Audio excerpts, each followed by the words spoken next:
All right, welcome back. Again, it's day 2 of State of the World 2021 here at Florida International University, and we are moving on to our next panel and discussion, U.S. Leadership and Alliances, Past, Present, and Future. And we've asked Susan Glasser, who joined us, of course, with Peter Baker in the last panel, to lead us in moderating this discussion. So Susan, over to you. Well, David, I want to thank you very much for the fantastic opening conversation this morning. And also for inviting me back. For those of you who are lucky enough to have been tuned into the Zoom stream before the panel, you got to hear the live green room conversation. And we're willing to entertain offers for Bob Kagan to appear at your next conference or televised discussion anytime. So just contact me separately and we'll see what we can do about Bob's appearances. I'm really delighted actually to have a chance to talk about the future of alliances and, sort of U.S. power in the world with this group, because this is exactly the group that I would turn to in order to have that conversation. So I don't know what they're going to say today, and it might be a little bit of a tough job as being moderator with Bob as part of the panel, but I'm going to do my very best. And this is a group that needs. See, he's mad already. This is a group that needs no introduction. I'll give you just a quick sense of who we're talking with today. But I also just want to underscore that in addition to their portfolios right now, what everyone in this panel brings to the conversation is experience inside government, as well as on the outside, thinking and writing about it and trying to understand it. And I feel like that long context is something that's particularly useful at a moment of great disruption in the world. And in no particular order here, we're joined by Thomas Ilves, who is, of course, the distinguished former president of Estonia, not to mention, I think, my very favorite tweeter. So if you're not following him on Twitter, please make sure that you do. He's currently also affiliated with the Center for European Policy Analysis. We also have my very good friend Kori Schake here, who mentioned that she's in California, although her current role is as a head, I believe, of Defense and Foreign Policy Studies at the American Enterprise Institute. Kori also brings her experience on the inside of advising presidential campaigns, including that of the late Senator John McCain, as well as serving inside the Pentagon, with which she has an incredible familiarity. And she's also just a great friend. So Kori, great to be with you today. Bob, we're apologizing in advance for making fun of you. I would love to have you in any green room or in any conference. Bob Kagan is a scholar at the Brookings Institution. He has written the unheralded definitive study of the wars in Latin America in the 1980s and many other foreign policy studies besides. He's laughing at me. Bob, we are delighted to be with you. Will Inboden is currently at the University of Texas at Austin, one of the most thoughtful scholars that there is on national security studies. He also worked at the National Security Council and brings that perspective from inside government to us as well. And we're also joined today by Michael Carpenter, who I believe is the head of the Biden Center at the University of Pennsylvania and worked inside the US government as well, both at the Pentagon and I believe also at the White House. And Michael, we're delighted to be with you as well. So I thought we would just start out today with a little bit of a sort of setting the table in terms of where we're at, a little bit of a damage assessment, if you will, when it comes to the state of American alliances. And we can talk a little bit more, of course, about what does it mean to have a foreign policy that's focused or not focused on alliances? Isn't that end a tool and a tactic rather than a strategy? But I think I'd like to start right now with a little bit of a survey of where we're at. President Ilves, maybe you can start us off with that. What is the state of American alliances after 4 years of Donald Trump? Can you turn your volume on? Hi. Okay, I think you can sum it up by saying the crucial day was January 21st, 2020, because at that point, all of NATO could breathe a sigh of relief because the US pulling out of NATO with Donald Trump would require at that point some kind of, it would take a year to take effect. And so we knew that, okay, NATO is not going to end simply by being pulled out of a year ago. In general, I think that at least on the transatlantic side, everyone, but everyone except for maybe two countries, breathed a sigh of relief with the election of President Biden for a number of reasons. The first one obviously was that he wasn't Donald Trump. But more importantly, that we, at least on this side of the Atlantic, know him as a very long time strong transatlanticist, far more than I would say any president since perhaps George Herbert Walker Bush, in a sense, because he has been coming to Europe, asking intelligent questions, making strong statements for as long as I can remember. I mean, I met him in 1989 visiting Radio Free Europe when I was a director of the Estonian service there, and hearing him speak then, and nothing has really changed. So I think that there's a lot of hope on this part. The other side, which just to wrap up, is that I'm not sure what the state of the Atlantic, this side of the Atlantic is in terms of the strength of the alliance. I think everyone has breathed a sigh of relief, but I think what we face right now, and here I'm sure especially Michael can talk about this as well, is try to assess the damage. We don't know yet what the damage is. I understand that President Biden is soon coming to Europe, and then we will have a much better picture of it. And of course, there are a number of issues that have cropped up, the Chinese-European EU agreement, not all of the people who are I'm not sure how great Armin Laschet is going to be on transatlantic relations if he is the Bundeskanzler in waiting. But in general, I think everyone is much more relaxed now than we were for 4 years. Corey, I want to ask you to also answer this question about, just the state of play after 4 years of Trump, and also curious about where you think things are on the Asia side of the equation, as well as with Europe, because one of the things we're certainly hearing from the new administration is a sense that even when it comes to the question of China, for example, that there's a desire to operate in a much more kind of consultative and multilateral way. But I feel like when we talk about alliances, we do tend to focus on NATO and not nearly as much on the question of what's happened with South Korea and Japan in the course of the long but ultimately not very fruitful discussions with Kim Jong-un and North Korea. I think the greatest damage has been to America's closest relationships, Canada, Mexico, the transatlantic allies. That's where the biggest damage has been, because that's where the overlap of common values that undergirds America's closest relationships has been most deeply damaged, not just by Donald Trump and his behavior, but by concern that an America that once selected a Donald Trump might select another Donald Trump.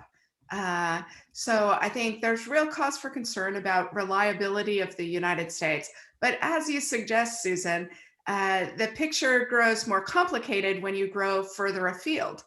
I think Israel under Benjamin Netanyahu and Saudi Arabia, some of the other Gulf states like the UAE, initially had thought that the Trump administration was going to flip the tables of things that they didn't like about American foreign policy, focus on an intrusive focus on human rights and democracy. And I think in the first 2 or 3 years of the Trump administration, those countries felt much closer to the United States, more influential in American policy. But I think what they realized, in particular after Iranian attacks on oil facilities in Saudi Arabia, was that a Trump administration, even if they liked the tenor of Trump policies, was ultimately unreliable. And countries that for whom the United States is a security guarantor and a close ally in their independence can't abide by the level of uncertainty that a Trump administration created. So if you look at America's Asia relationships, for example, the Prime Minister of Japan tried so hard to find common ground with Donald Trump, right? Rolling out Japanese professional golfers to let President Trump beat on the golf course.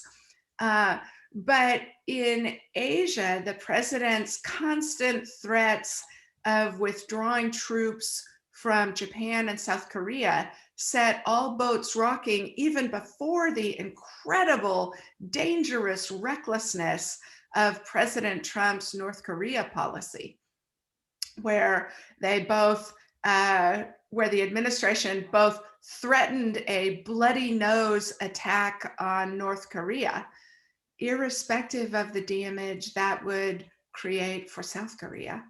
And the sort of willingness to have high-level meetings that produce nothing. I just think the level of uncertainty was almost as damaging as the policies themselves, which didn't take into account allied interests at all. So I agree with President Ilves that there's a huge sigh of relief, even among those countries that believed that a Trump administration was going to be more advantageous to their policies and their interests than previous American administrations had been.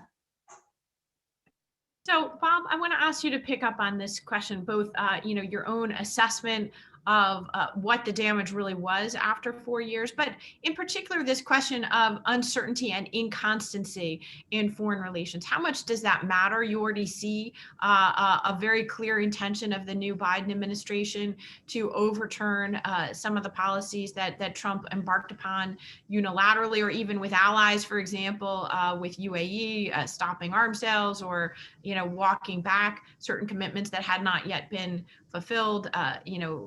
Does any of this really matter? The U.S. has certainly been a difficult partner before Donald Trump. My guess is it will be a difficult partner for various allies for different reasons in the future. And so give us a sort of a historical reality check here too.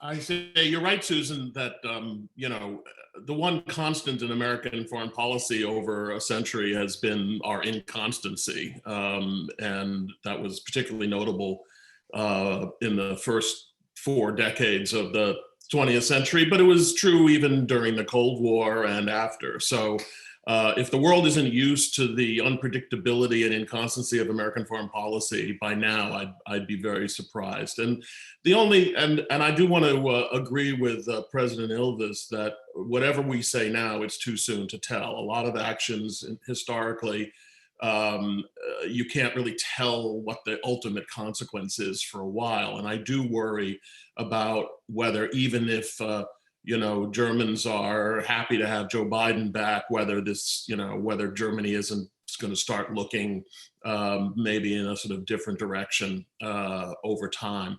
But I also think it's important for us, Americans get very romantic about foreign policy, and they think that, do other countries like us, and are they mad at us, and were they upset by Trump, and all this kind of stuff. But, other countries are just like everybody else. They just basically want to know whether we're there for them or not. That's the big question. They don't actually care whether we're attractive, whether they love us. They just want to know whether we're there for them, because that's the role that the United States plays. And I think that President Ilva was right to point out that I think it's been a while since allies were confident that America was definitely there for them. The 8 years of the Obama administration, which now I suppose look like heaven compared to Trump, were nevertheless not a high point in allied relationships. And some of it was due to perceptions that America was sort of out of the world leadership business in the Obama years. He's the one who said we need to focus on nation building at home, not abroad. I think American actions in Syria damaged American credibility, particularly interestingly in East Asia, because in East Asia, they faced the most immediate prospect of military confrontation, or at least the need to deter a military power like China. And whether the United States is up for that is the number one question for them. And I think they've been in doubt about that for some time. So on the one hand, I would say, just to conclude, that Trump's 4 years were a particular stress test on the system, and it appears that the system has sort of passed the stress test. But I think, going forward now, that's not going to be what other countries care about. And it's going to be up to the Biden administration now to demonstrate, not just by saying, hey, we're back, it's Democrats, you can be happy again, but actually to show whether the United States really is in the world involvement game again, which is, unfortunately, in our time, going to mean whether we're willing to stand up to countries that are threatening the use of military force. So I really do think it's not an automatic return to good old America, whatever that ever was. It's going to require the Biden administration to demonstrate by deeds, not just by diplomatic visits, that it really is still in the ballgame. Thank you so much, Bob. And I want to pick up, before we turn entirely to the question of what comes next, Will, I do want to dig in a little bit more to what's just happened over the last 4 years. One of the remarkable things about Donald Trump's rhetoric toward allies and his consistent sort of challenging of allies and actually being much more complimentary in many ways of adversaries and of allies was this strand of his view, which long predates his time in the presidency, of viewing other countries as essentially, even our closest partners, as ripping us off. He constantly would sort of refer to America as being a sucker and as being taken advantage of by countries like Germany. He characterized not just NATO, but the European Union as essentially an adversary that was created somehow to take advantage of the United States. The focus when it came to NATO was almost exclusively on give us money. It almost had the feel of a protection racket. I'm wondering if you can locate for us that kind of view of alliances with great suspicion. Where does that exist in the American political spectrum? Was Donald Trump actually reflecting the views of a part of the American electorate in his view of alliances as deeply suspicious, or do you think that was much more the product of his own long-stated biases, and it just, he's not a guy, he's a unilateralist in life and not just in foreign policy. But tell us about sort of the national security roots of where Trump was, and therefore whether we think that might continue at some point in the future, even if Donald Trump is not the Republican Party leader in the future. Thanks, Susan. It's a great question. And I guess I'll give you the bottom line up front is what we had in the Trump years was this unique, almost kind of toxic combination of Trump's own, personal vendetta against allies and, view of them as grifters, treated as a protection racket. And then some strains that go back a long way in American history about suspicion of allies, isolationist sympathies, so on and so forth. So first, in the case of Trump, some of you may know there's this very infamous 1987 New York Times full-page advertisement that a young businessman named Donald Trump took out. It was an open letter to America trashing President Reagan and trashing our allies for not spending enough on their military, for, quote, taking advantage of us on free trade, and so on and so forth. This was 34 years ago. A much younger Trump was sounding these same themes. So this has been a long time hobby horse of his. But then, as Bob could has written it with great eloquence on, for the first 150 years or so of American history, we didn't have any allies.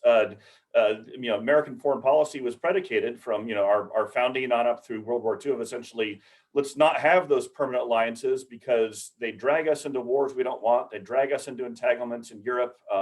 They are more of a liability than an asset. And that completely changed at the end of World War II and at the start of the Cold War, when under Truman and Marshall and Atchison's leadership, there was a realization, wait a minute, for these new challenges we're facing, for America to assume the burden of global leadership, to deal with the threat of Soviet communism, we need allies. They are more of a source of strength than of weakness. Yes, they were very aware of the liabilities the allies could be as well, but on balance realized that for this new era that we're in, the allies are a real source of strength. So even though that became the American foreign policy consensus, ever since then, there's been a substrain of the American populace on the far left and the far right that sees allies as free riders, as liabilities that are going to, again, drag us into foreign wars that we don't want, that won't pay their fair share, and so forth. And so what we had in the Trump years was those two strains of Trump's own personal toxicity and then this kind of deeper political skepticism of allies coming together. I'll just say one brief thing. One frustration I've had with that is when we let the debate about allies be reduced to just dollars and cents and looking at the balance sheets on who's paying more for their defense budgets or not, we completely overlook all of the other values that allies can bring to us. And anyone who's worked in policy sees this: the intelligence sharing and cooperation, the diplomatic insights that we get from other allies, the strength in numbers and the moral capital that allies can bring. The basing rights, which are much more efficient for us to have oftentimes our troops based overseas than the cost they are to us at home, or especially most poignantly, allies are willing to pay the ultimate price in defense of America. The over 1,000 non-American NATO troops who have died in combat in Afghanistan, and we need to remember that that's a value that allies bring as well. There's so much to unpack here. Mike, I want to go to you, and I'm not going to just immediately say, okay, tell us now, what is the new Biden foreign policy going to be toward any of these? But I do think it's very important for us to understand what is the assessment that you think this new administration is bringing in when it comes to the state of our alliances and what actually was the damage done or not done over the last 4 years. Because I think that understanding what the perspective is of a new team is probably as important as understanding what they say about what they're going to do, because we all know that plans sometimes get implemented and sometimes don't at the beginning of a new administration. So I'm particularly interested in trying to understand what is the actual assessment in your view. What would a President Biden conclude about what's gone on the last 4 years, and therefore what it is he might think that we need to fix? Thank you. Yeah, Susan. So I'm not going to speak for what President Biden thinks, but in my own mind, the way I look back at the last few years, I think there's a number of things we need to do, and I would put them into three bins: the sort of the easier, the harder, and the hardest. And so in the easier category, I think when you look at our raw military capabilities, our nuclear and conventional deterrence, I think we're in pretty good shape. We've kept up the European Deterrence Initiative. We've spent on the right sorts of capabilities, including space and undersea and cyber, and the sort of things where we should be spending money to adapt our both our own military capabilities and those of our allies, so that we have true extended deterrence. So that part is sort of going well, I think, if you were to audit our alliances around the world.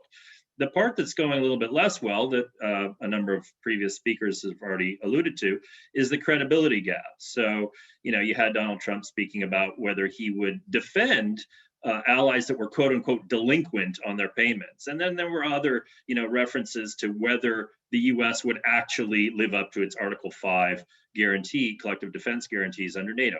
So that's going to be a little bit harder to patch up, because although President Biden will make very clear to our allies, and already has, that Article 5 is rock solid and that there's no way to undermine it, some allies will question about a future US president. So that'll be a little bit harder and will take longer. Here's the part that I think is hardest. when you audit our alliances. Look at what's the greatest damage to U.S. national security over the last few years? It's not wrought by missiles or bombers or submarines. It's cyber attacks, it's dark money, it's disinformation, it's technology theft. Our alliances right now are not configured to deter and defend against these sort of asymmetric threats that China and Russia and North Korea and Iran and all our other various allies are seeing as a golden opportunity to weaken us from within. So we've built up this awesome military infrastructure that is in fact able to deter kinetic attacks on the homeland and against our allies. But we're much less well placed to deal with a dark money operation, which we know Russia does all the time in Europe. They've done it across Western Europe. They've done it in Eastern Europe. They've done it in Ukraine, in Georgia, in other parts of their periphery. They, look at cyber attacks. Look at how damaging SolarWinds is, but not just SolarWinds. Go back to NotPetya, which was another Russian attack, which was at the time billed as the most damaging cyber attack in the history of the world. These are the sorts of things where we really need to step up our game and look also, I think, at a more flexible architecture of cooperation. So when you think about these sorts of asymmetric threats and how we can defend and deter them, it's not always NATO that is going to be in the lead. It's going to be, it's going to require working with the EU, for example, which is a non-military organization. It's going to require working with the OECD to counter corruption and to put in place the sort of guardrails that we need to have greater transparency and also to prevent dark money from flowing into our campaign finance. So all those sorts of things are barely on the agenda for our international cooperation. But there's a certain urgency to tackling these things because a lot of democracies are being hollowed out from within, both from their own sort of internal issues, demagogic populism being the number one thing, but then also from the fact that our authoritarian adversaries are jumping into the ring and using these various weaknesses that demagogic populism has exposed and trying to use those cleavages to further undermine us. So we really have to step up on this last part urgently. Well, thank you so much, Michael. And I think President Ilves, it's good that Mike just brought up the issue of Russia. And, when you talk about NATO, that is a key part of the conversation that you're really having. And certainly for President Trump, it definitely colored in many ways, his overall view towards either not wanting to be drawn into a Russia conversation or, reflexively, in effect, wanting to change the subject from Russia. This was a puzzling 4 years in that the Trump administration was constantly claiming that it had this incredibly tough Russia policy, except that President Trump did not actually subscribe to it. But it does bring up the question of, these are a set of legacy alliances, legacy institutions that were sort of patched back together and repurposed for the post-Cold War era. Have we reached the end of the line when it comes to those institutions and the need to renovate them, both because there's a new set of cyber threats and just a different geopolitical framework? And is any of that in the least bit realistic?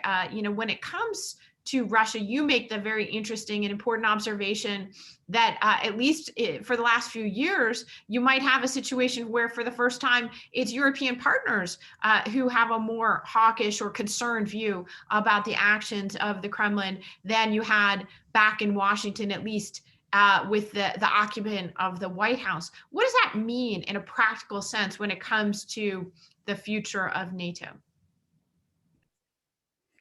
Well, from my side, I'd say two things or two broad areas. One is that I think you will have a greater willingness on the part of NATO allies in Europe to discuss issues regarding Russian behavior.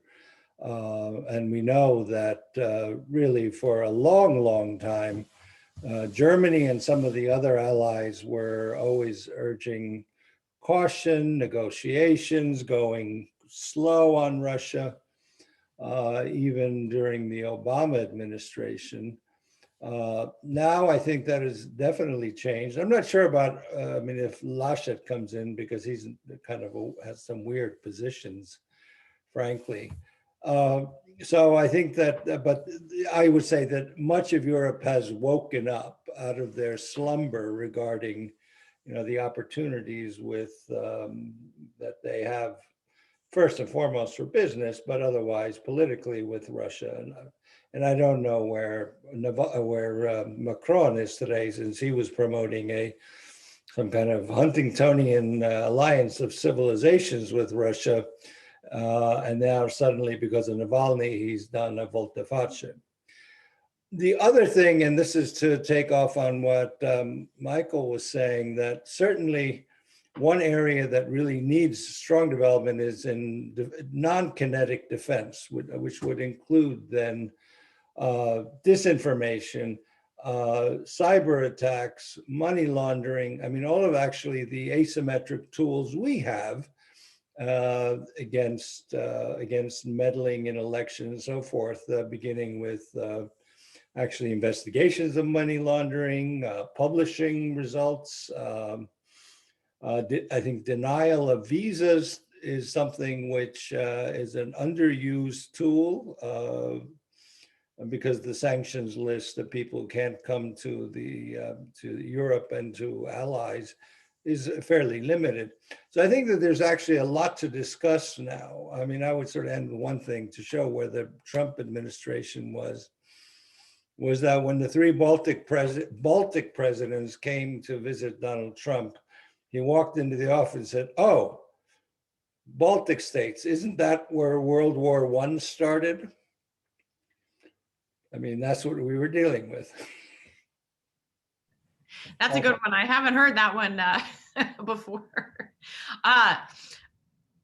Let me quickly actually ask you another question, and then I want to broaden this back out. But to the question of this legacy set of alliances and this infrastructure that still exists from the Cold War, we sort of repurposed it. Do you see any ability and or appetite to really take that on? I mean, you saw with President Macron various efforts throughout the Trump presidency to talk about a European defense that might supersede or take on some of the role that we left for NATO. There's been a constant questioning, well, if America isn't really something we can count on, are we going to take on more of the burden ourselves? But really, was that, do you think in the end, just a sort of political posturing or empty rhetoric? Do you see any ability for Europe to actually structurally change and address some of the weaknesses that their great dependence on American defense umbrella have led to over the last few decades? Well, the newest iteration is called PESCO, and there have been all kinds of other iterations before. And so far, there's been no movement on it. I mean, I think that if after 50 years, we have not been able to create a European, or 60 years, I guess, a European defense organization, I don't see why it would change now, barring something really dramatic happening. And I think that that's actually okay if Europe can take a greater role on with the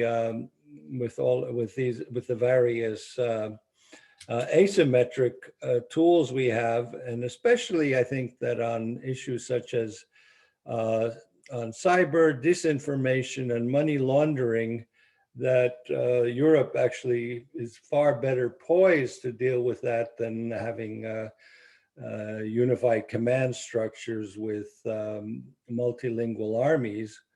And we should be moving in that direction and try to press on the advantages that we have. And here, certainly there are many. I mean, we are, my own tiny little country has actually been doing a fair bit for both NATO and for the United States directly on cybersecurity. And I think that many countries bring to the table skills and abilities and capabilities, actually, that where they, in terms of hard armor and logistics, are not nearly as up to snuff. Such an important point. We do tend to have it in a very almost conventional military conversation about alliances. Corey, to that question, you hear an awful lot right now about this idea that, well, we all agree that a much tougher approach to China is required, and that is the real refreshing, new consensus that the Trump era has brought to American foreign policy. However, we just completely disagree on how they went about it. I'm not sure, in fact, that even means anything, given that it's so obvious that Democrats would take a very different approach than the one seen by the last administration. But I want to ask you, what is the role for alliances for the United States when it comes to a new and potentially much more confrontational era with China?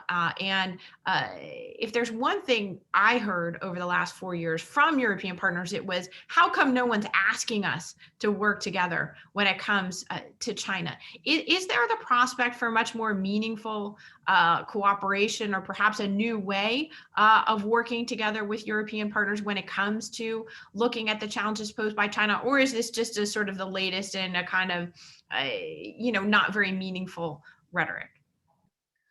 I do think it is meaningful, but it's going to be hard work. People often talk about the golden age of America's alliance relationships. And I do a lot of work on strategy in the 1950s, and I still don't see that golden age, right? The Eisenhower administration had to threaten the reprisal of the United States abandoning Europe in order to get Europeans to agree to make Germany a normal European state and allow it to rearm so we could focus together on the Soviet threat. And the French still refused, right, in 1954. So getting allies to align on the acknowledgement of a common threat and what needs to be done about it is actually really hard work. And it's not newly hard work. It's always been hard work. It's going to be especially hard work getting European allies to focus on a threat half the world away when all of their business interests align with continued and deepening integration with the Chinese economy. So it's going to be really hard work. I take a little bit, I have a slightly different take on Trump administration policy than you do, which is, it's not clear to me from President Biden's early actions restoring tariffs against steel from the United Arab Emirates, for example, that the Biden administration's protectionism of American business is going to make for a very different kind of approach to China than the Trump administration did. I think it's too soon to tell. I also think it's too soon to tell whether America's allies in Asia and in Europe are actually willing to plant their sword and acknowledge what Americans have already acknowledged, which is that it is China's behavior that's driving a different policy. And we need to be much more concerned than we had been for the previous 20 years or so about what a powerful, prosperous China will mean for the rest of us, for the rest of our ability to remain powerful and prosperous. Those are, I think, really important points. And, in particular, right now, you see this question of how much is the question of China going to overshadow and dominate the foreign policy and national security discussion. And Bob, I want to ask you this because it does appear that the new administration is going to be the latest administration to be pivoting to Asia and trying to look away from the embroilments of the Middle East. And I want to ask you, is that actually possible? Why is it that we keep being pulled back? And then also, I'm curious how you assess things like the Abraham Accords. I guess that's what the Trump administration has been labeling the agreements that they helped to broker between Israel and a number of the Gulf states in terms of finally normalizing their relationship. Is that a significant set of dealings with allies that perhaps we don't accord enough importance because of the overall dismissive attitude toward the Trump administration in Washington?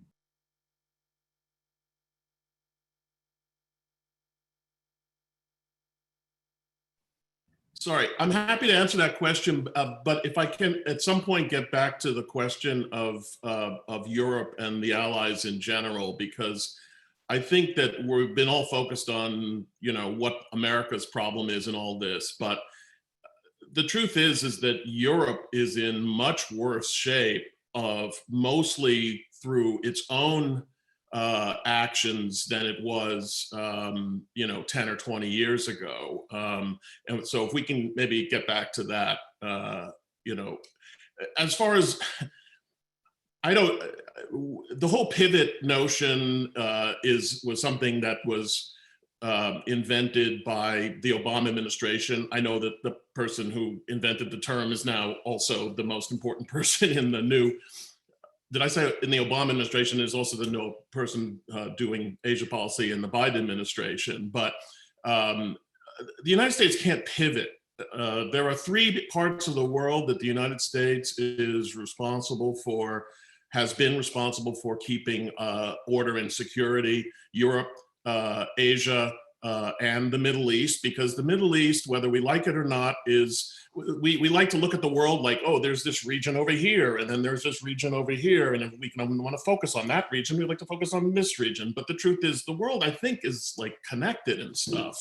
And the Middle East, things that happen in the Middle East affect Europe directly, as we've seen. The refugee crisis in the Middle East was a major factor in unsettling European politics and causing enormous pressure on democracies in Europe.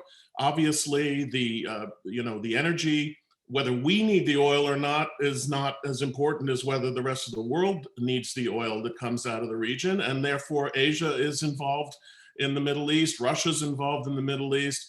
So we could talk about how we're going to focus less on the Middle East all we like, but it is interesting to note how many administrations have been saying that now and been unable to accomplish that. So, you know, during the Cold War, in which the United States made a lot of mistakes, but no one would have said, well, we need to focus on this region, not on this region, because obviously we had a global responsibility. So I think that we're going to have to learn how to accept the fact that we're going to be involved in the Middle East, we're going to be involved in Europe, and we're going to be involved in Asia simultaneously.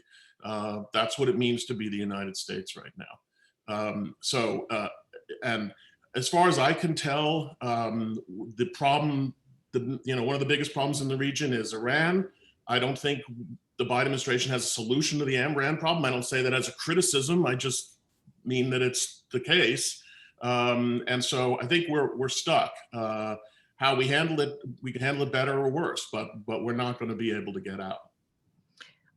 Do you want to quickly elaborate on your point, which I think is a very important point, that we focus too much on the problems on the U.S. side of these alliances, but that right now Europe, regardless of the U.S., has the bigger obstacle when it comes to its security. Right. And so if you just look at what's happened to Europe over the last few years, irrespective of the American problem, one is Europe, when it was at its strongest, was when you had three major powers, Germany, France, and Britain, roughly in alignment, roughly leading the way in Europe, roughly basically being the major partners that the United States dealt with. And that was a very strong situation. At its height, you could think of Reagan, Thatcher, Mitterrand, and Kohl. That was sort of the strength. There was similar alignment in the Bush years and even in the Clinton years. Now Britain has, is like floating off toward the North Pole from a diplomatic and strategic point of view. France is in a very weak position for economic and political reasons. Germany, as President Ilves has suggested, is a little bit unpredictable now in terms of the direction it's going to go. It still is the case that the right-wing, AfD party is still a major factor in German politics and may get to be a bigger factor for all we know. Italy, and then on top of all that, you have two governments in Europe now that are effectively authoritarian. Most of all Hungary, and certainly moving in that direction, if not already there, Poland. I could go to, there are problems in Asia too, but let's just focus on Europe for now. So it seems to me when the great sort of triumph of the Cold War was a consequence of the coherence of the liberal democratic world. It was not only the strength of alliances, but the strength of governments within the system, the fundamental commitment to liberal democracy, I think was the most important factor ultimately, was the coherence of that world. And that world is now not coherent. And so I think in addition to sort of saying, hey, we're back, the United States now has to get into the business also of helping within Europe to be its strongest self. And that means taking measures against Hungary and Poland if they don't move in a more democratic direction. It means working closely with Britain, France, and Germany to try to knit back together some kind of strategic relationship, because Europe without Britain is a different kind of Europe. And so Brexit has, whatever its virtues, of which I can't think of too many, but but whatever its virtues, one of them is not strategic. It has weakened Britain and it has weakened Europe. And so these are all problems that I think the administration is going to have to deal with. So, Bob, I'm glad you brought this up. I want to ask both Bill and Michael to commentate on this question of whether we're at a different, one of those hinge points when it comes to the way we look at national security. Certainly the end of the Cold War was one of those. Certainly 9/11 and the conflicts that followed were, so how would each of you characterize, number one, this moment that the Biden administration both inherits and will seek to shape? And then number two, do you see the prospect for renovation or restructuring of the architecture that we have of international security as a result of that? We've been talking about NATO forever and what's its future.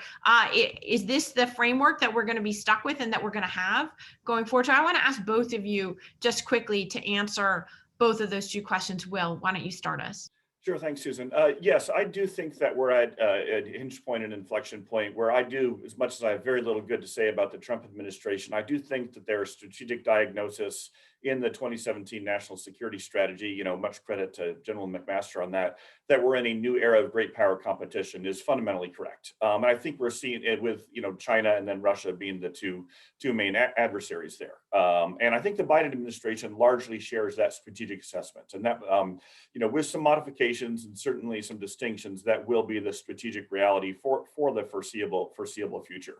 But on the second point, that makes me cautiously optimistic, and there's not a lot to be optimistic about these days on the future of alliances, because sometimes they come together based on shared values, but more often they come together based on shared interest and a common threat assessment. And to Americans who doubt the value of our alliances, I say, well, look at what the bad guys say. What do China and Russia spend a lot of time trying to do? They spend a lot of time trying to split the United States from our allies, or split our allies from each other. They're taking a page out of the Soviet playbook in the Cold War. The Soviets were trying to split our alliances too, because the bad guys see allies as a source of strength. And so maybe we should learn something from that. But just so I do think that the ongoing threat from China and Russia will hopefully be an action forcing mechanism for the United States and our allies to come back together again. Because again, there's a lot of reasons, as we've been discussing, why the alliances are very frayed, but sometimes it takes that almost proverbial gun at your head to get serious about it.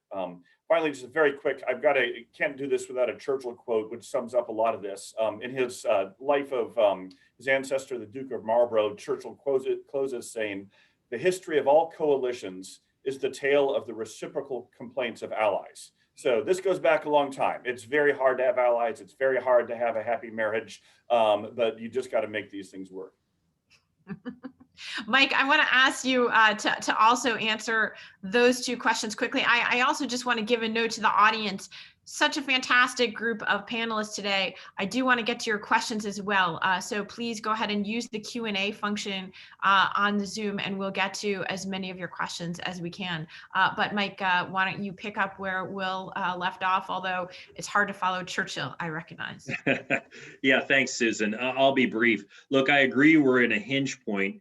The term great power competition, to my mind, is too skinny of a term to really describe the moment that we're in, however. And it smacks too much for me of realpolitik and this notion that states in the international system are essentially billiard balls where their internal governance structure doesn't matter to their physical properties as they interact, because that interaction is entirely determined by the balance of power in the international system. I mean, that is the definition of realpolitik. I disagree fundamentally with that assessment. I think that the great power competition that we see shaping up in the third decade of the 21st century is a competition of governance systems. It's a competition between liberal democracy and authoritarian oligarchy.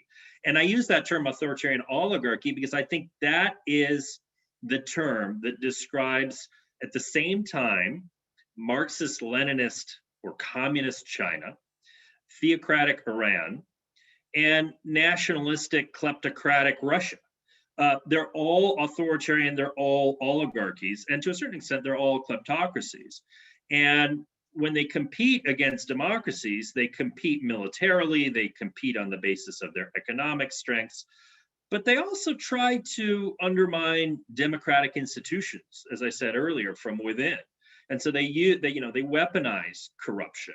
They use various forms of asymmetric attacks to try to foment cleavages within our societies. You know, it's easy these days to incite violence using online tools. And we see not just Russia doing it, but we see China doing it. We see North Korea doing it. We see a bunch of different authoritarian actors doing it. And so as we think about, how do we restructure our alliances going forward, obviously we have to use the inheritance that we have before us, a set of awesome military alliances with NATO sort of at the core of that.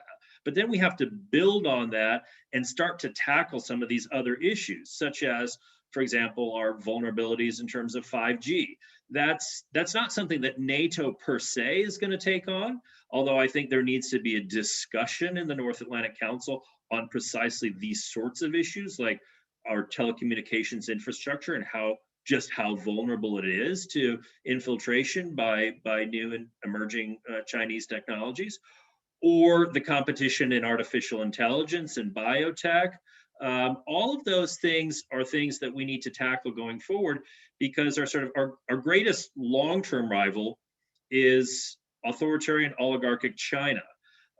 But China is competing with us not just militarily, but technologically and economically. So we need to sort of stand together with our allies, both in Europe and on the Pacific Rim, in presenting China with a sharpened set of choices in terms of whether it's allowed to move forward with its unfair trade practices, whether it's allowed to continue to use various tools for technology transfer, or are we going to put a stop to that by being much more aggressive and forceful in defending our interests?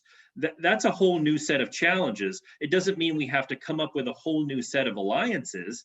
The D10 doesn't necessarily replace NATO or the T12 or any of these other structures, but it just means we need to be a little bit more flexible about how we knit our various allies in the European theater, in the Indo-Pacific theater, and like Israel and other parts of the world. Well, we're getting some fantastic questions from our listeners today, and many of them from students at FIU. So I want to get to as many of those as I can. So let me just jump in. Here's one from Jackie Jamshed, who says she's a doctoral candidate at the Chapman School of Business. As the Republican Party is moving toward a civil war, what are the panel's thoughts on their ability to be the, quote, loyal opposition and provide a balanced view to the Democratic foreign policy vision? And how will this affect U.S. foreign policy effectiveness? I think there's a really interesting question that goes a little bit to something we've already touched on this, which is how much of what we've seen in the last few years is specific to Donald Trump and how much reflects a broader shift in the Republican Party today. And I would love to ask both Corey and Will to jump in on this. Will, maybe you want to start first? Okay, sure, I'll go first, but certainly look forward to what Corey has to say. Again, as a Republican or someone who still identifies as a Republican, I won't try to gloss over it all. There's very serious, profound internal divisions and problems that the party, my party, is having, and so I won't downplay that at all. That said, I am more optimistic on the foreign policy front for Republicans than I am on the domestic policy and cult of personality front. Most Republicans in Congress would still be, by and large, kind of Reagan conservative internationalists. I think you're even seeing this with the Burma coup and Mitch McConnell coming out very strongly on that. I think he'll be pretty well aligned with the Biden team on that. And so I think Republicans are better positioned to play a role of applauding the Biden administration on the foreign and defense policy where they get things right, and then hopefully being a constructive, loyal opposition where we think they get things wrong. It's the other domestic politics that I'm much more worried about. But I'd love to hear what Corey says. Me too. So I'm slightly more pessimistic than Will. From watching the ease with which my fellow Republicans abandon principled, long-standing conservative positions, even in foreign and defense policy, in order to support President Trump. I do think, as Bob Kagan has written so vociferously, that we have a lot to answer for in that regard. And I think it depends very much, as with all things, as Thomas Jefferson tells us, there is no safe repository for power other than the people themselves. And so if Republicans continue on the path we are on, it's a dead end. And what we're waiting to see is whether Republicans across the country recognize that. What does make me somewhat optimistic is how much Republican participation it took to keep democracy in place in America over the last years, over the last 6 months since the election in particular. Republican secretaries of state upholding the rule of law and the processes of vote counting and reporting, Republican appointed judges showing that they are making judgments about the law, not about their personal political preferences, whatever those may be. So I think Will's right that this is an enormous test for the Republican Party, but I feel we are largely failing it. I always enjoy a panel where I'm not the most pessimistic person on it. So thank you, Corey. Here's another excellent question from Eugene Bold. Is the Russia-Navalny situation the Biden administration's first serious foreign policy test? Should the U.S. follow the recommendations included in the letter sent by Navalny's team and impose targeted sanctions on the Russians? I would note parenthetically, it's interesting that actually Will was the only person so far in our conversation today to mention the events in Burma, which obviously are unfolding in a real-time way. But let's get more into this Russia question. We've touched on it. President Ilves and Mike, I hope both of you can answer a little bit on this issue of what should the Biden administration do on Russia and Navalny. And, the Navalny team has already come out and said, please, America, take action. Do you think that's going to be forthcoming? Thank you. President Ilves, why don't you jump in first here? Well, I think much of Eastern Europe, at least, has been waiting for quite a while for the United States to take a firmer stance on bad Russian behavior. And it's not, I mean, we had silence on the Navalny poisoning. We had silence on Belarus. We saw, I mean, an incredible exploitation of Ukraine a year and a half ago for political ends that we really would expect an objective view of what Russian behavior abroad means. I mean, I would even separate the two. That is that Navalny is fundamentally a human rights question that must be addressed. And then there's all of the behavior of Russia toward its, first and foremost, its neighbors, but generally almost everyone outside Russia in the liberal democratic camp. I mean, basically you have to understand that, I mean, every single country in Europe has been either a victim of hacking by the Russians. I mean, be it the Bundestag, the German think tanks, the Dutch foreign ministry, the Italian foreign ministry. They've even hacked WADA, the World Anti-Doping Agency. And so Russia really needs to be called to account on that. Russian disinformation currently is going on really, I mean, trying to create mistrust in Pfizer and other Western vaccines while promoting their own Sputnik 5. It doesn't work for everyone because the Consul General of Russia in Estonia last week went and got his second Pfizer injection before heading right, I mean, just returning from his 3 or 4 year posting. But nonetheless, I mean, and this is causing actually a health crisis in countries with Russian populations where people who are Russian, who spend their time in the Russian information sphere, are actually not getting vaccinated. I mean, this is not a real smart move, I would say. So I think that all kinds of bad, malicious behavior, be it funding Marine Le Pen, to supporting Hungary and probably somewhat dubiously building Russian nuclear power plants. I mean, all of this stuff, which is not directly a kinetic war, but is meant to undermine the liberal democratic West. And I'm not even getting into solar winds. These things must be addressed one way or another. And this is what was not done, except at the lowest levels, by the previous administration. And this is what I think is a broad task that faces the Biden administration, to actually harness the allies, liberal democracies, to actually take a firmer stance and develop a common policy toward Russia.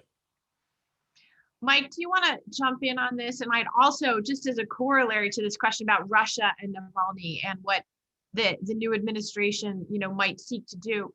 Really interesting question from someone else, picking up on your earlier remarks related to the question of these cyber attacks that have been ongoing. Biden has already reaffirmed U.S. commitment to Article 5 under NATO, but no one has really yet spelled out where cyber fits into that Article 5 guarantee. How serious of an attack would constitute something that would require all the other participants in NATO to join in a response. And if you have any thoughts on that, as well as the Russia-Navalny question. Sure. So I largely agree with everything that Tomas just said. Look, having spent countless hours discussing Russia with President Biden over the years, he's under no illusions about the nature of the Putin regime. And so I'm sure he's not entirely surprised by what he sees happening in Russia today. I think, the global Magnitsky authorities provide a good avenue for sending Russia a signal that what it's doing is unacceptable. But the problem I have with a lot of these Russian forms of aggression or hostile behavior is that we always sort of neuralgically reach for sanctions as the solution to every problem that we encounter with Russia. And I feel our strategy vis-a-vis Russia has to be a little bit more comprehensive in terms of the types of tools that are brought to the table, which is to say that I think the ideal response from my perspective to what's happening with Navalny would be for the German political class to finally state unequivocally that they are halting the Nord Stream 2 pipeline. Nothing would send a firmer signal. Nothing would impose a stronger cost on the Kremlin or consequence for its actions than something of that nature. And so I would hope that, this administration could now really double down on its diplomatic communications with Germany to see if there's any way to get those elements of the CDU that want this to happen to prevail over the chancellor and to have Germany declare that it is suspending indefinitely the construction of this pipeline. Boy, would that send a strong message to the Kremlin. Look, now on the other half of the question regarding cyber, cyber is tricky. It's very difficult to deter cyber because of the nature of the attack. But what I hope that we could start doing, because NATO has declared cyber to be a military domain like land, sea, air, etc., NATO already has a responsibility for cyber defense. Unfortunately, what we see happen with things like the Russian attack on the Bundestag is that typically the response tends to be a national response. Sometimes, the EU will impose sanctions as it did in response to the Bundestag attack. But what we really need is a much more coordinated set of forward defenses. And so, I would love to see American or multinational NATO cyber teams deployed to some of the most vulnerable spots in Europe, to include Kyiv, by the way, which is obviously not a NATO ally, or Tbilisi, or Skopje, places where the cyber war is intense and where we can learn, frankly, a lot from Russian tactic, techniques, and procedures, and help to strengthen those countries' cyber defenses. In terms of what we do here internally in the US, well, we need to balance the cost side of the equation, which clearly needs to be imposed in response to some of these egregious actions, with devoting more resources to protecting our critical infrastructure. Look, a lot of our infrastructure, as SolarWinds has revealed, is in private hands. And so, the government is not responsible for protecting that, but it should be empowered to help those private sector entities to up their defense. I have a feeling we're going to be having this conversation a lot more, unfortunately, in the coming years.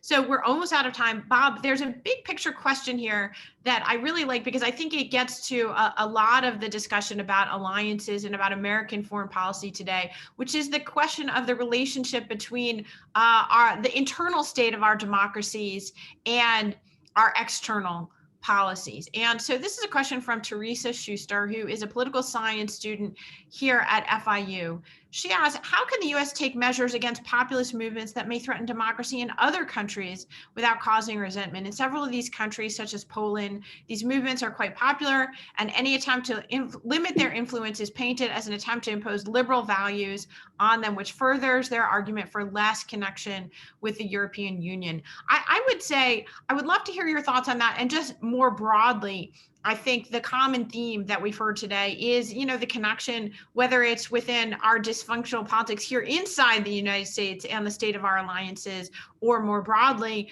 the overall health of those allies and their ability to be partners for us. That's a theme that you've already hit upon a little bit today, but I'm wondering what your response is to this very smart question from Teresa.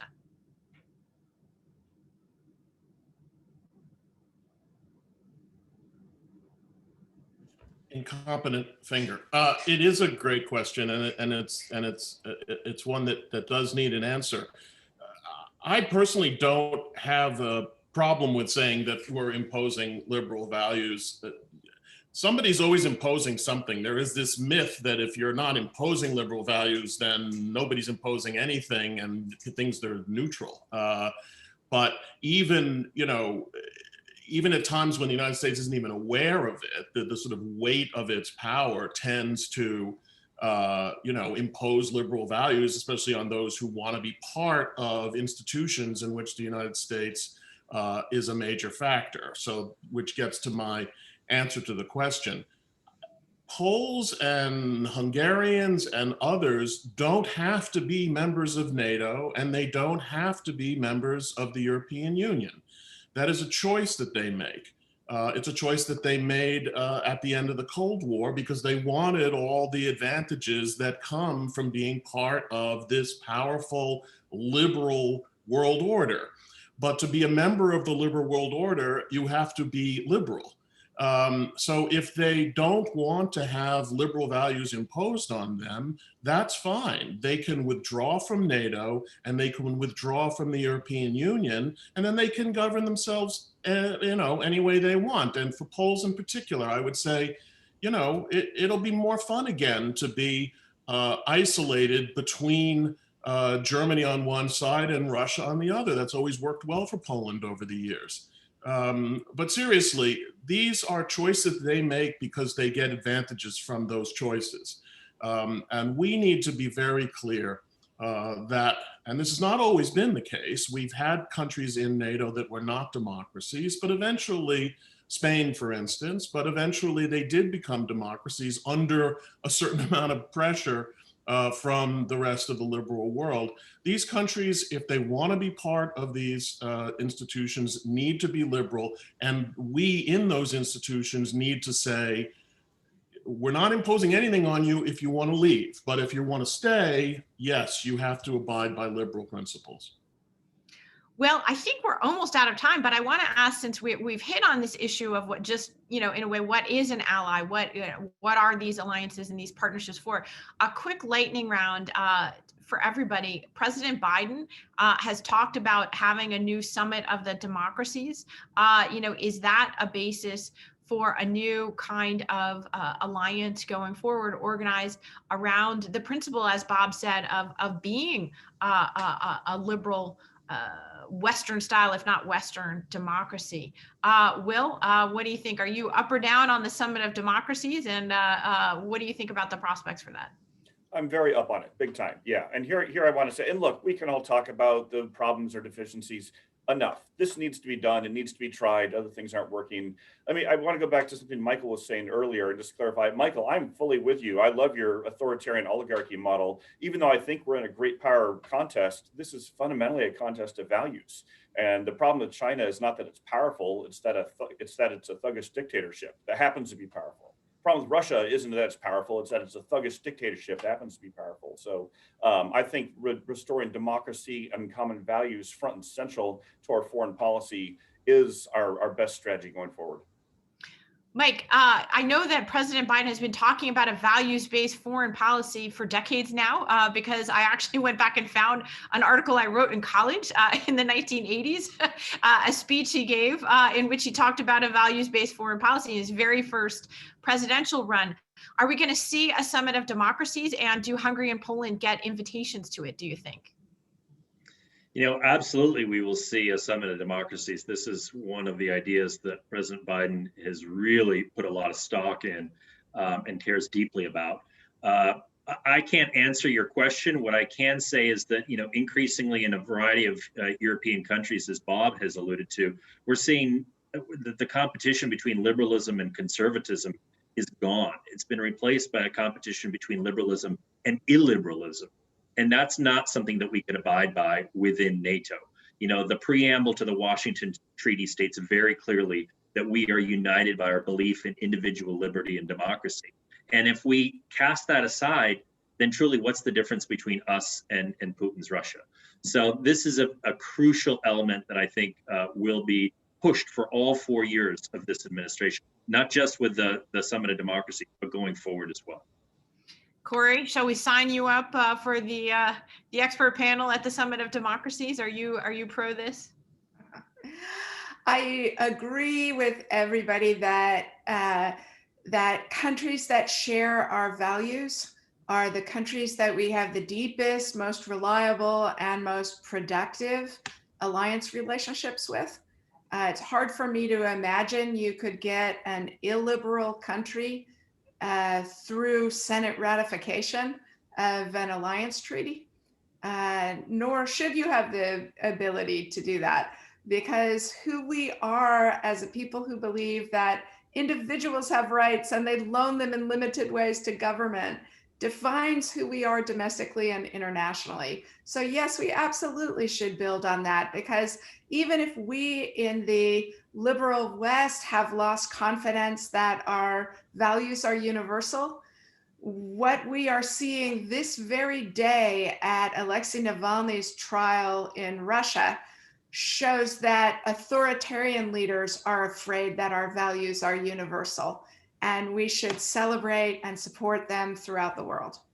President Ilves, I'm going to give you the final word. We both know that President Putin certainly sees his contest with the United States and other NATO partners in the context of what he says is Russia's ultimate victory over the forces of Western liberalism. You know, is this a constructive proposal from President Biden to have a summit of democracies? And what do you do about Hungary and Poland? Do they get a seat at that table? Well, first of all, I would give it a little more punch and make it more defensive. The idea of NATO, the North Atlantic Treaty Organization, is really based on a model of kinetic warfare based on bomber range, fighter range, tank logistics.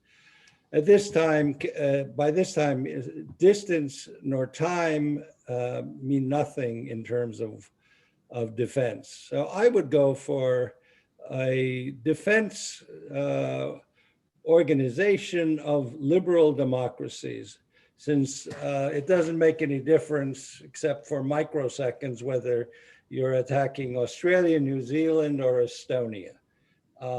And so to actually create a robust defense organization based on liberal values, no longer constrained by the original kinetic - geographic constraints of something like the North Atlantic Treaty Organization. And I would set up fairly strict standards for which country is a democracy and which one is not. That's not too hard to do. We can already use the European Union's erstwhile Copenhagen criteria, which were the fundamental criteria for joining the European Union, is do you match up to the EU's requirements for democracy, which at this point Hungary and Poland do not meet. In fact, they would probably not be able to join the EU at this point with a lack of an independent judiciary. So I would say that yes. I should also point out to Bob quickly that Spain joined in 1992. It was Portugal that was in NATO under Salazar, but the Spaniards had a harder problem because of Franco. In any case, that would be my last word: is let's think about liberal democracies together, not fail as it did when Madeleine Albright tried this in the 90s and it was torpedoed by France. Maybe we should bring in France as the first country to be part of this, then it might work better. But we really do need, I think that from my perspective, the threats to liberal democracy are far greater than people understand, and how quickly you can slide into something different we saw in the United States for the past 4 years. Thank you. Well, it's not necessarily the cheeriest note to end it on, but I think it's an important one. And I want to thank everyone here. This has really been a fantastic conversation. This is a group of people I learned from more than almost any other, and I'm sure that's true for our audience as well. So Will, Bob, Tomas, Corey, and Mike, thank you for your time this morning. And I'm going to turn this back over to David and our host, and hope to be able to do this in person next year. We're all sitting in the snow as opposed to being in Miami. So we want to thank you, David, I guess, for hosting us virtually and at least not dunking on us. Thank you. Susan, thank you, and terrific panel to Will, Tomas, Mike, Corey, and Bob. It just really fascinating. I got a lot of positive feedback as the conversation was taking place, and I did see the snowplow, Bob, in your background, and do want to point out that it is a chilly 60 degrees here. So we feel your pain up there. Terrific session. Thanks so much, everybody. Really appreciate it. We're going to take a 25-minute break now and come back for our next panel. Do keep in mind, as I think some of you have noticed, this is being streamed on Facebook Live as well as on Zoom, so you can follow us there. We actually, I understand, have a rather large following on the Facebook live stream, so you can follow us either way. We'll be back at 11:45 Eastern Time with our next session, the Biden administration's foreign policy, what to expect. Thanks very much, everybody. See you soon.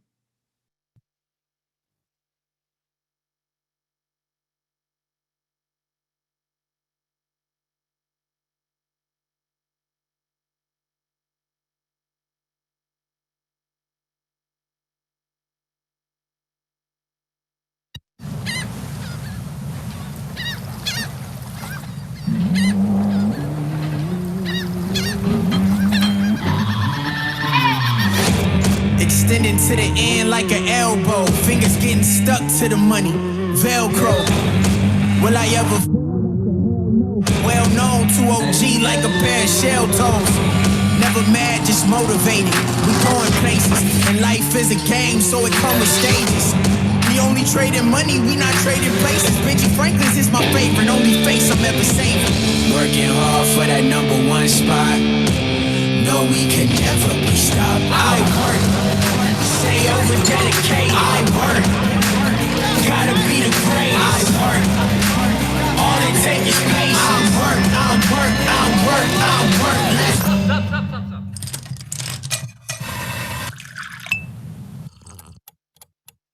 One, two, three, four. Let's work. How you get a whip so clean? I work. Why you get the vibe?